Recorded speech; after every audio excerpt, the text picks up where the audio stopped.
Good morning, this is Shelby Law with the Great Basin Fire Potential Briefing for Saturday, September 2nd, 2023.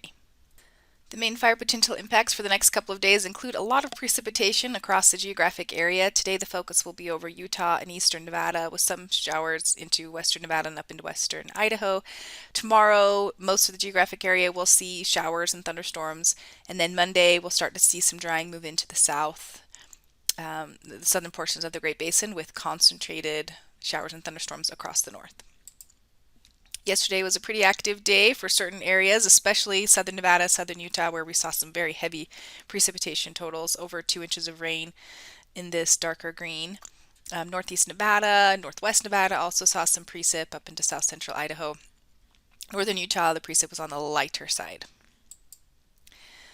The fire activity for the past 24 hours was pretty light. 5 fires for 0.85 acres and no update on large fire growth, but I suspect it's quite minimal. Observed precip for the past 7 and 14 days is shown here.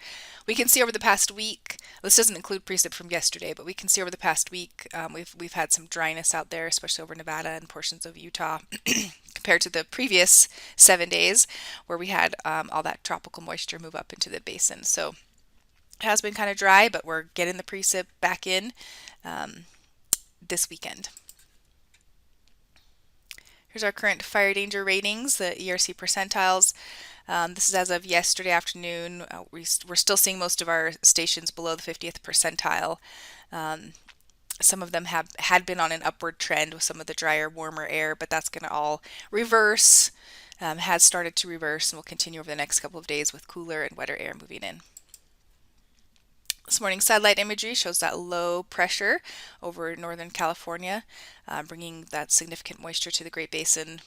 We have both the moisture from that low pressure system and then also some monsoonal moisture interacting together to create widespread showers and thunderstorms across the basin over the next couple of days. So again, for today, moisture in place over Utah and then moisture moving into Nevada and western Idaho. Significant fire potential is low everywhere. Closer look at the precip totals for today that are expected for today. Here we can see should be another big day for southern Nevada with those high precip totals. Utah should also see showers and thunderstorms across much of the state, and then showers and thunderstorms up into western and central Idaho. We could still see some gusty winds there in central Nevada today, out ahead of that low. On Sunday, the low moves into Nevada, bringing cooler temperatures and an increased chance for more showers and thunderstorms across the area. So on Sunday, continued expectation for showers and thunderstorms. We'll see those storms move into central and eastern Idaho, western Wyoming, maybe concentrating a little bit more over northern Utah. So another active day on Sunday. Minimum relative humidities, of course, are very high everywhere. On Monday, the low lifts north and eastward, but not before bringing a lot of showers again to the northern half of the basin on Monday. So our probability of precip on Monday shows concentrated areas over central and eastern Idaho, western Wyoming, and portions of northern Utah. Drying starts to move into the southern Great Basin by Monday, but it should be an active day for the northern portions of the area. And as that low moves across the area, temperatures are going to drop. So on Monday, we're actually expecting Labor Day, maximum temperatures to be in the 70s, potentially low 70s for our northern valleys. So a very cool day on Monday. The 3-day precip totals are shown here. So some areas that are going to see some heavy precip, central and eastern Idaho, western Wyoming in that Sunday to Monday time frame. Northern Nevada, northern Utah, southern Nevada. Pretty much everyone's going to get some precip. There are a couple of drier pockets, most notably probably is southeast Utah, where they've missed out on a lot of this precip. So keeping an eye on that area.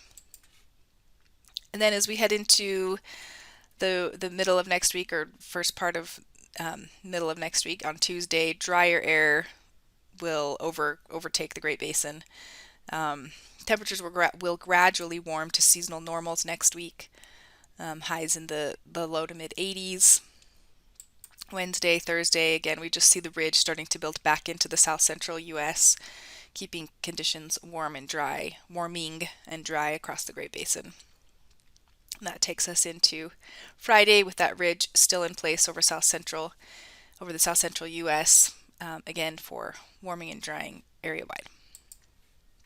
The 7-day precip totals are almost identical to the 3-day precip totals. All our precip is coming in the short term through Monday, and then we'll be drying out after that.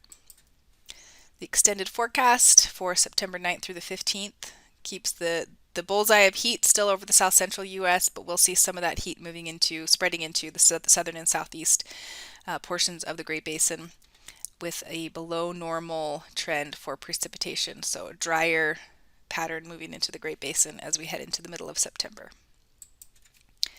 This concludes today's fire potential briefing. Please check back tomorrow for the latest updates.